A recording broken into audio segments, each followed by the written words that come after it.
RDLs, how to do them the right way. All right, guys, you've seen me post on Instagram my hatred for stiff leg deadlifts, RDLs. And honestly, I'm just kind of being funny with it. Like, it's just a joke. I've done thousands of stiff leg deadlifts, RDLs, whatever you want to call them, or whatever form you prefer to use, for years. At the end of my back days, before I met John, I used to do them at the beginning of my leg days after doing leg curls, because I was trying to really bring my hamstrings up. But then he taught us all to do leg curls, do all your quad stuff, and then finish with RDLs. And I kind of stuck with that until I've gotten to a point where I RDL probably 1 to 2 times a month at this point in my bodybuilding. And I tend to do that on either a V squat or a power squat facing backwards. But today I want to show you through some variations with a barbell that we can do these and really get maximum effectiveness with the bar, with bands, and with chains. So let's kind of show you and talk through all that. Let's talk about our feet and hands to start. So like my hands around shoulder width on the bar, like so I'll put the inside of my hand right where the knurling begins, and then with my feet, let's take a look. I like to go inside shoulder width with a slight V stance. So if you notice, if my feet are straight on there, slight V, it just kind of opens my hips and lets me feel really hypermobile there. So again, you see where the knurling is. I'm gonna put the crease in my hand there.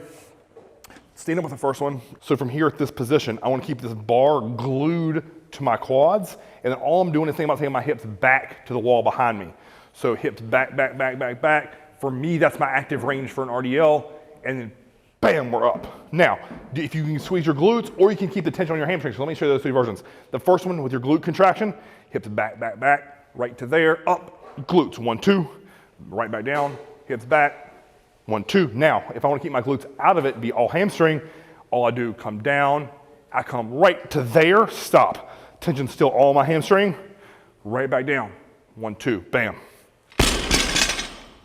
So if you look there, some tenets that I want to think about, the bar never gets away from me, and then I track my hips back. The next thing that I see a lot of people do wrong specifically is they try to get too much range of motion. So let me pick the bar up again. So what they think about doing is, for me, right there, my hamstrings are fully lengthened. If I wanted to get to here, my upper back would round and the tension comes off of my hamstrings, beginning to transfer into my lower back. So you have to find that active range for you. If you're hypermobile and flexible, you may be able to take it all the way to the ground and do them like this, but for me, what feels best is about 1 inch or 2 below the knee, bam, up. Right to here, up. Now, with him staying right there, I want to show you my knee. Let's pull my shorts up a bit. Watch my knee. Most people hear stiff leg deadlifts, RDLs, and they think, oh, my knees have to be here, or that's what I consider hyperextended, right? That's actually the joints going backwards. Or they do a neutral knee. That just never felt good. This is what neutral knee is, standing straight up and down. What I want to think about with my knee is, you see how there's bend in it? There's bend in that knee. Bam. Bend in the knee. Soft, that's what I call a soft knee. Just like that. And we're down. What we don't want to do is a deadlift. Let me show you that. A lot of people say, oh, I'm doing RDLs. And they're like this. Get to here. That's just a fucking deadlift to me. This is getting lots of knee flexion. That means my quads are going to start to take over.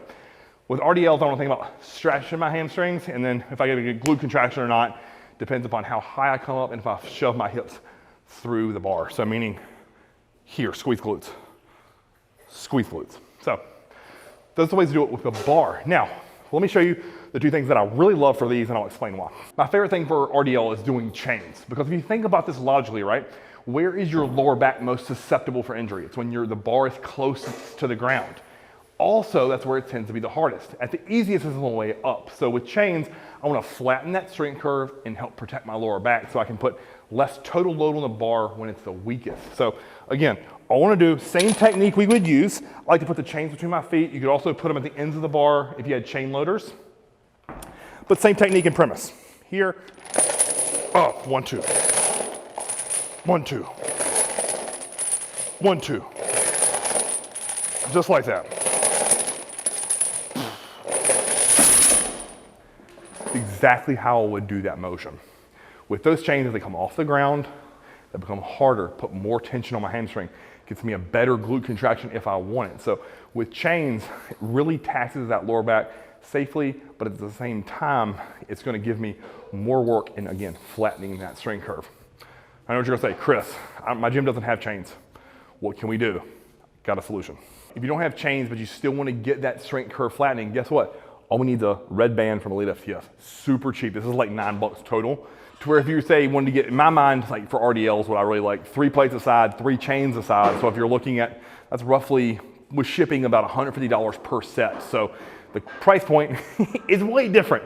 And plus, you know, if you were gonna load a book bag down all those chains and take them into the gym, that'd be a huge pain in the ass. Where this, slide into your bag, weighs less than a pound, and you still get the same amount of work. So let me show you how to set this up. Lengthen the band, make sure it's even. All I'm gonna do is loop that on top of my wrist. So you can see there, it's just sitting on top of my wrist. So now from here, all we're gonna do is just simply step on the band, just like that. Again, taking our same stance that we would always take, grab the bar, and you see how that's looped around my wrist, right? All right, so you can see how there's still a little bit of loose tension. It's not tight, right? So that means I know I'm even. Grab the bar here, stand up on the first rep. Now, all we're gonna do is our normal stiff legs. Here, hips back, right below the knee, bam, 1, 2. 1, 2. Still getting that overload at the top. 1, 2. Bam, that's killing my hamstring.